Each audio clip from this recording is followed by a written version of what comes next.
Welcome to public TV news బులెటిన్ల ముందుగా headlines. ప్రశాంతంగా ముగిసిన పట్టభద్రుల టీచర్స్ ఎమ్మెల్సీ ఎన్నికలు.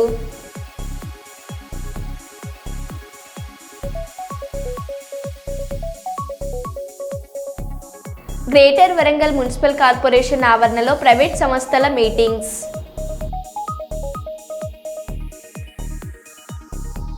జనగామ జిల్లా దేవరపల్లి మండలం పొట్టిగుట్ట తండాలో నీరు లేక ఎండిపోయిన వరి పంట పొలాలను పరిశీలించిన మాజీ మంత్రి ఎర్రబెల్లి దయాకర్ రావు.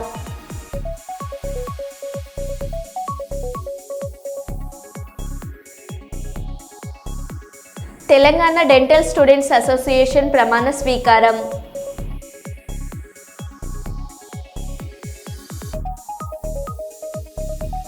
ఏడాది కాలంలో నగరంలో ఎటువంటి గొడవలు భూ కబ్జాలు లేవు అని అభివృద్ధి విషయంలో ఆటంకాలు కల్పిస్తే సహించేది లేదు ఎమ్మెల్యే నాయన్ రాజేందర్ రెడ్డి. చిత్తూరు జిల్లా కుప్పంలో అంగరంగ వైభవంగా అంగాల పరమేశ్వరి శ్మశాన కొల్లై వేడుకలు.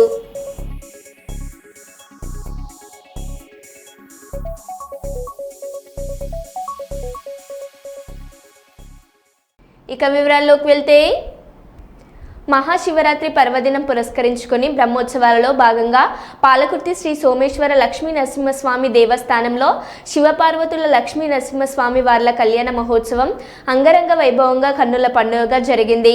ఈ కార్యక్రమానికి Jangaon additional collector Rohit Singh, Jangaon DCP Rajamahendra Naik స్వామివారికి పట్టు వస్త్రాలు, తలంబ్రాలు అందించి కళ్యాణ మహోత్సవం జరిపించారు. ఈ కార్యక్రమంలో ఆలయ ఈవో మోహన్ బాబు, పాలకుర్తి కాంగ్రెస్ పార్టీ నియోజకవర్గ incharge Hanumandla Jhansi Reddy, RDO Venkanna, ACP Ambati Narsaiah, CI Mahender Reddy, ఆయా మండలాల ఎస్ఐలు, పాలకవర్గం, ఉత్సవ కమిటీ సభ్యులు, ఆలయ అర్చకులు, సిబ్బంది, భక్తులు అధిక సంఖ్యలో పాల్గొన్నారు.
అక్రమ సంబంధానికి అడ్డు వస్తున్నాడని ప్రియుడితో కలిసి భర్తను చంపాలని పథకం వేసిన భార్య, వారికి సహకరించిన స్నేహితుడు హెడ్ కానిస్టేబుల్ రాజ్ కుమార్ను అరెస్ట్ చేసిన మిల్స్ కాలనీ పోలీసులు.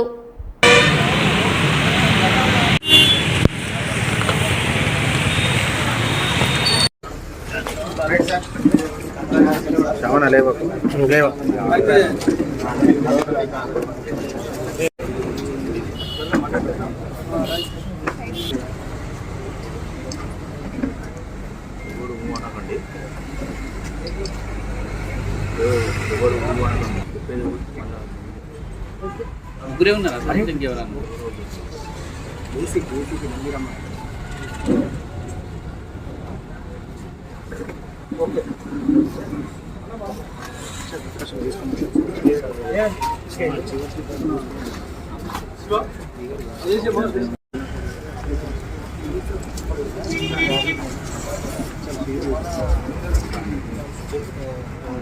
బట్టుపల్లి శివారులో అతనిపై దాడి జరిగిందని, అతన్ని హత్య చేయడానికి కొంతమంది గుర్తు తెలియనటువంటి వ్యక్తులు అతన్ని కొట్టినారని సుమంత్ రెడ్డి గారి ఫాదరు గాదే సుధాకర్ రెడ్డి గారు మిల్స్ కాలనీ పోలీస్ స్టేషన్కి వచ్చి కంప్లైంట్ ఇవ్వడం జరిగింది.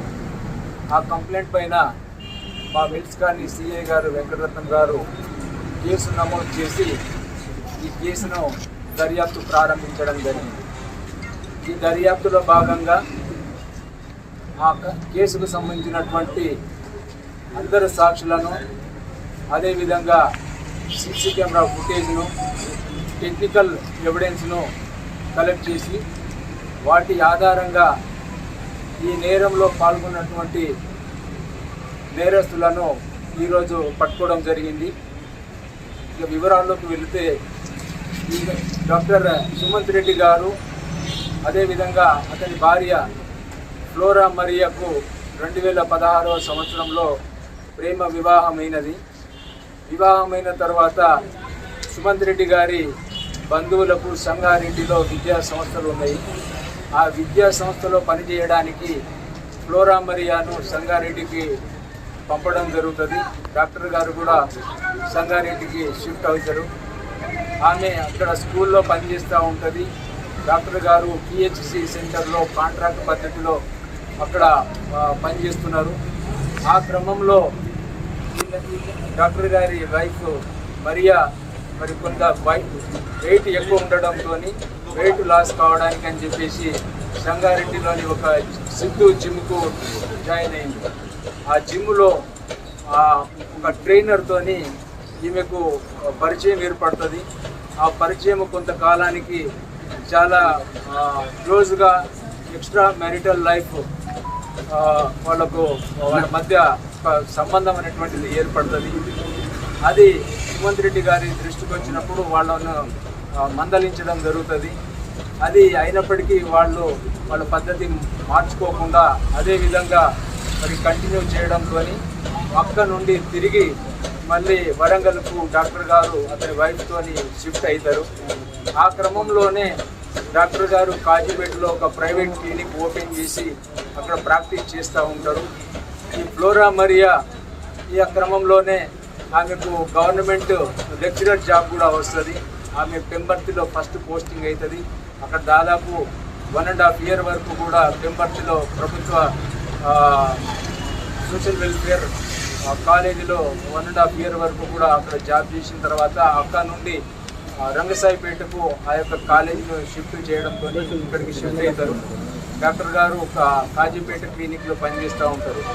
సో ఇది యాక్చువల్గా సంగారెడ్డి నుంచి ఇక్కడ షిఫ్ట్ కావడానికి వాళ్ళ మధ్య ఈ శామ్యుల్ అండ్ ఫ్లోరా మధ్య ఉన్నటువంటి ఏదైతే అక్రమ సంబంధము దాన్ని కంట్రోల్ చేయడానికి, దాన్ని నివారించడానికి వాస్తవానికి డాక్టర్ గారు వాళ్ళ ఫ్యామిలీని అక్కడ అతని ఉద్యోగాన్ని వదిలిపెట్టుకొని ఇక్కడికి వస్తారు.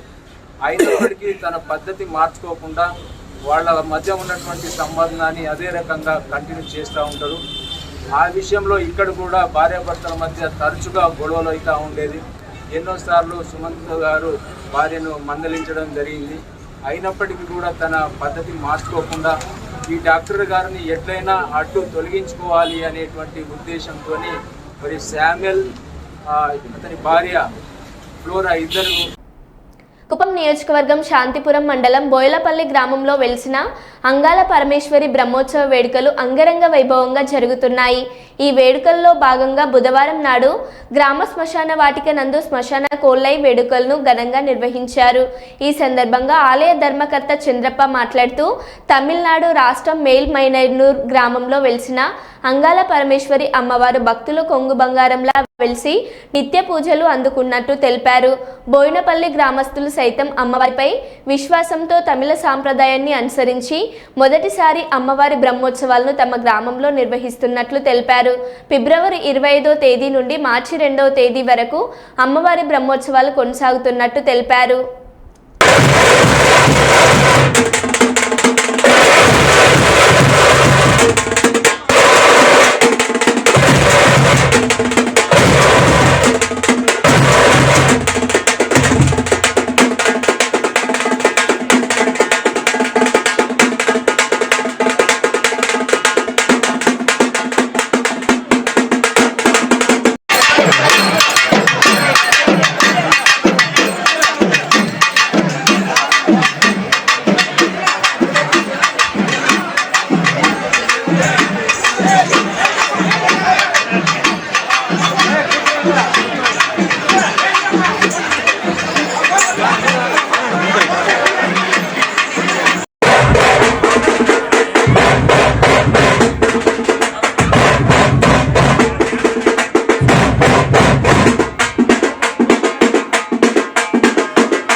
శ్రీ అంగాల పరమేశ్వరి నమో నమః. శ్రీ అంగాల పరమేశ్వరి నమో నమః.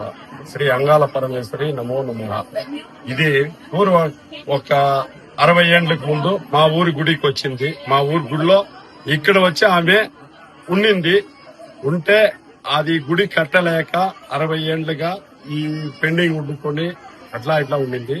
సరే ఇప్పుడు 1 ఇయర్ ముందు ఈ గుడిని స్థాపించి 1 ఇయర్ తర్వాత ఇప్పుడు 1 ఇయర్ అయింది. ఇప్పుడు మహా శివరాత్రికి మసాన పల్లకి చేసి భక్తాదులందరికీ మంచి జరగాలని అందరూ మంచి జరగాలని ఆ అమ్మవారిని కుప్పకు పాత్రలు కావాలని కోరుకుంటా ఉన్నారు. ఇంకోటి ఏమరా అంటే మా వాళ్ళు పిల్లోళ్ళంతా మొత్తం అన్నదాన కార్యక్రమం అన్ని ఫ్రీ చేసి కష్టపడి వాళ్ళు అన్ని చేస్తా ఉంటారు. కాబట్టి వాళ్లకు దేవుడు ఐశ్వర్యం అంతా కల్పించి బాగుండాలని నా సాయి శక్తులుగా కోరుకుంటా ఉన్నా. మెదక్ జిల్లా పాపన్నపేట మండలంలోని నాగసానిపల్లిలో ఉన్న పవిత్ర పుణ్యక్షేత్రం ఏడుపాయల మహాశివరాత్రి మెదక్లోని ఏడుపాయల మహాశివరాత్రి మొదలుకొని 3 రోజులు జరుగుతుందని, ఈ జాతరకు అధికారుల సమన్వయంతో పనిచేయాలని, భక్తులకు ఎలాంటి అసౌకర్యాలు కలగకుండా ట్రాఫిక్, త్రాగునీరు, విద్యుత్, పరిశుభ్రత కార్యక్రమాలను ఎప్పటికప్పుడు అధికారులు పరిశీలించాలన్నారు. భక్తులందరూ 3 రోజుల పాటు జరిగే జాతరలో ప్రశాంతంగా దర్శనాలు, ప్రత్యేక పూజలు చేసి అమ్మవారి కృపకు పాత్రులు కాగలరని పేర్కొన్నారు. రాష్ట్ర జిల్లా ప్రజలు పాడి పంటలు సుఖ సంతోషాలతో సుభిక్షంగా ఉండాలని తెలిపారు. ఈ కార్యక్రమంలో అధికారులు, సిబ్బంది తదితరులు పాల్గొన్నారు.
రామగుండం గ్రాడ్యుయేట్ మరియు టీచర్ల ఎమ్మెల్సీ ఎన్నికల పోలింగ్ సాయంత్రం 6 గంటల వరకు ప్రశాంతంగా జరిగింది.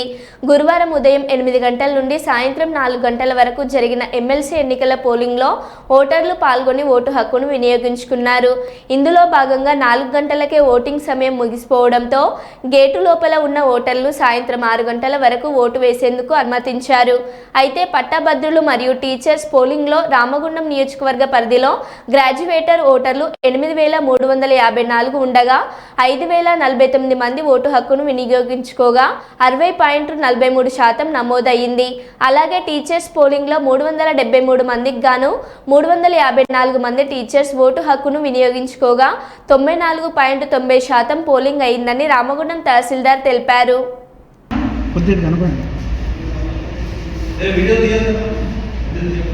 ఎవరన్నారు?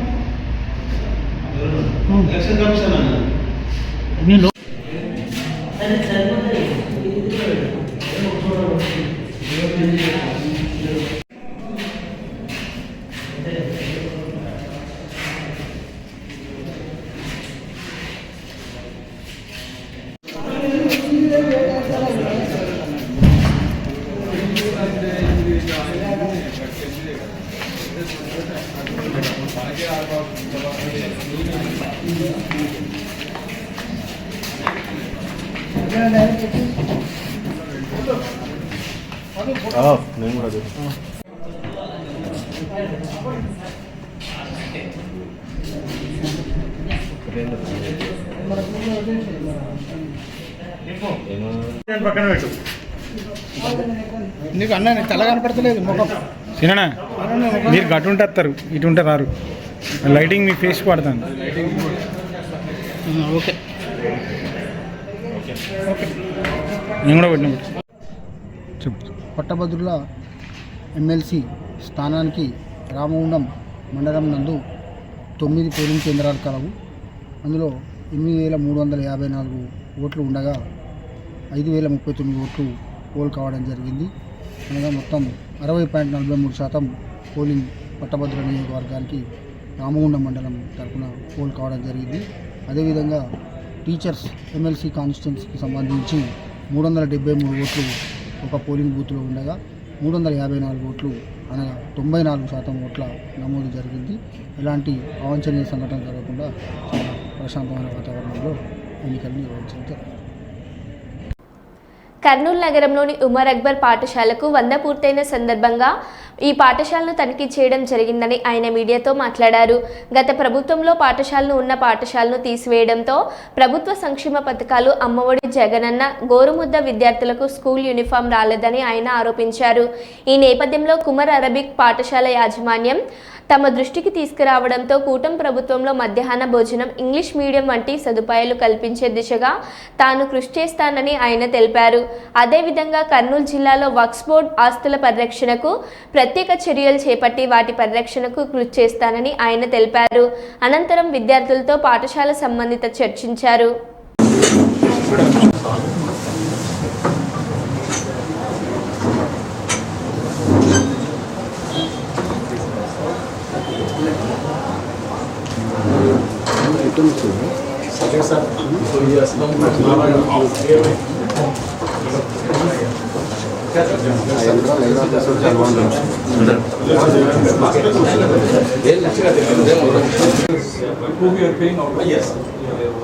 Okay. So this 23 teachers, instead of aided teachers, you have taken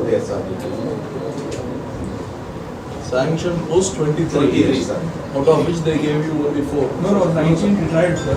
Retired, yeah? They are going on retired. అందరికి నమస్కారం. ఈరోజు ఉమర్ అరబిక్ హై స్కూల్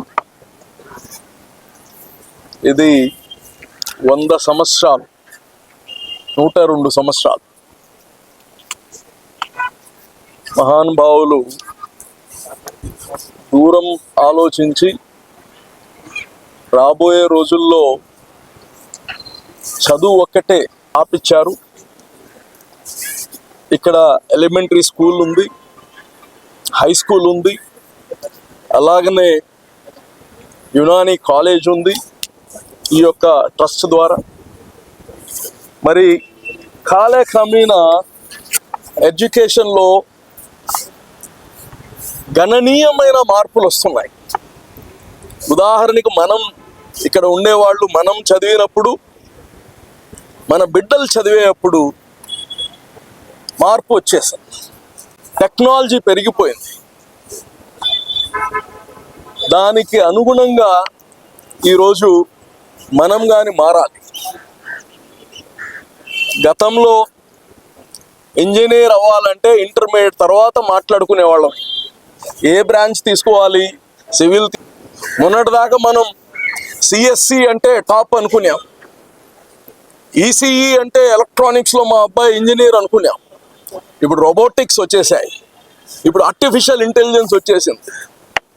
100 మంది చేసే పని ఒక నిమిషంలో చేసేస్తున్నారు. అడాప్ట్ చేసుకోవాలి. ఈరోజు ఇక్కడికి వచ్చాం. ఈ ఇన్స్టిట్యూషన్ వక్ఫ్ బోర్డ్ డైరెక్ట్ మేనేజ్మెంట్లో ఉంది. అయితే ఆర్థిక లావాదేవీల వరకు వక్ఫ్ బోర్డులో ఉన్నాయి. అయితే చదివించడం, స్కూల్ మేనేజ్ చేయడం, కాలేజ్ మేనేజ్ చేయడం ఇప్పుడు ప్రస్తుతం ఉండే మేనేజింగ్ కమిటీ చేస్తాం. వాళ్ళ సాయశక్తులు వాళ్ళు ప్రయత్నిస్తున్నారు. భోజనం వస్తుంది, యూనిఫామ్స్ వస్తున్నాయి, స్కూల్ పుస్తకాలు వస్తున్నాయి అనే ఆలోచనతో చదివించేవారు. అయితే దురదృష్టం, గత ప్రభుత్వంలో 100 సంవత్సరాల ఇన్స్టిట్యూషన్కి ఎయిడెడ్ని నాన్ ఎయిడెడ్ చేసేశారు. దాని ద్వారా మిడ్ డే మీల్స్ వెళ్ళిపోయింది. దాని ద్వారా బిడ్డలకు వచ్చే యూనిఫామ్లు పోయాయి, బిడ్డలకు వచ్చే ఫ్రీ టెక్స్ట్ బుక్స్ పోయాయి. ఇక్కడ ఉండే టీచర్స్ కానీ, ఇక్కడ ఎవరైతే టీచర్స్ ఉన్నారో వాళ్ళని గవర్నమెంట్కి సరెండర్ చేయడం జరిగింది. ఈ ఇన్స్టిట్యూషన్ ఆదాయాలు అంతంత మాత్రం. ఇక్కడ రూపాయి కానీ ఫీజు తీసుకునేది లేదు. Complete 100% charity. సో ఇప్పుడే మేనేజ్మెంట్ అందరితో మాట్లాడాను. దీనికి ఇమ్మీడియట్గా లోకేష్ గారితో మాట్లాడి మళ్ళా ఈ స్కూల్కి ఎయిడెడ్ని తేవడానికి ప్రభుత్వంతో రిక్వెస్ట్ చేసి ఎయిడెడ్ని తేవడానికి పూర్తిగా ప్రయత్నిస్తామని కానీ తెలియచేశాము. అదేవిధంగా ఇక్కడ ఇంగ్లీష్ మీడియాన్ని కానీ ఇప్పుడు ఏదైతే చారిత్రాత్మక 1000 స్తంభాల దేవాలయంలో ప్రత్యేక పూజలు చేసిన Jennifer Lawrence, councillor general of US ఆలయ అర్చకులు ప్రత్యేక పూజలు నిర్వహించి చారిత్రాత్మక 1000 స్తంభాల దేవాలయం చరిత్ర వివరించారు. ఈ కార్యక్రమంలో ఆలయ అర్చకులు, దేవాదాయ ధర్మాదాయ శాఖ ఉన్నతాధికారులు పాల్గొన్నారు.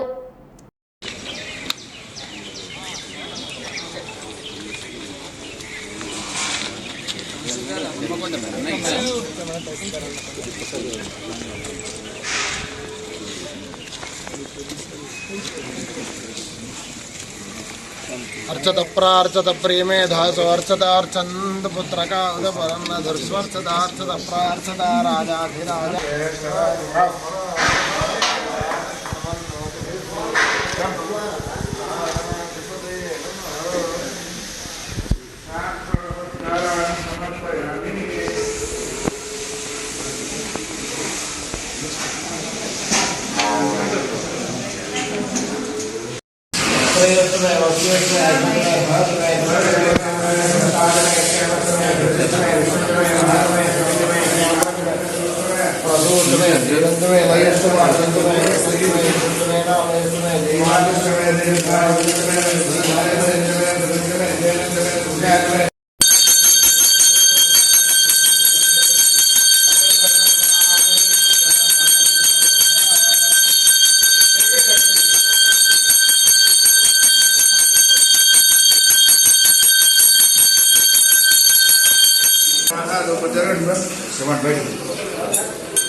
This is from round to down is a fluid color. So I don't know why we are doing anything. If there is any mistake here also, they have to make a total. So everywhere you can find like this nowadays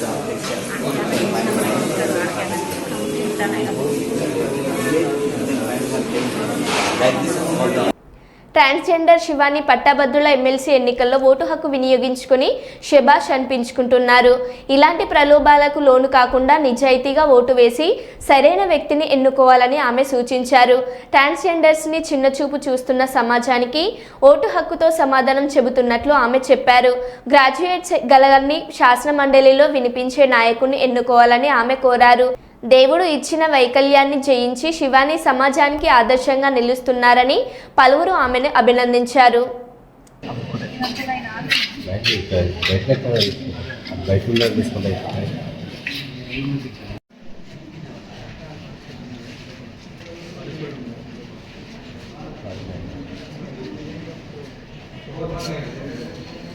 నా పేరు శివాని, పెద్దపల్లి జిల్లా, Godavarikhani 29వ division అండి.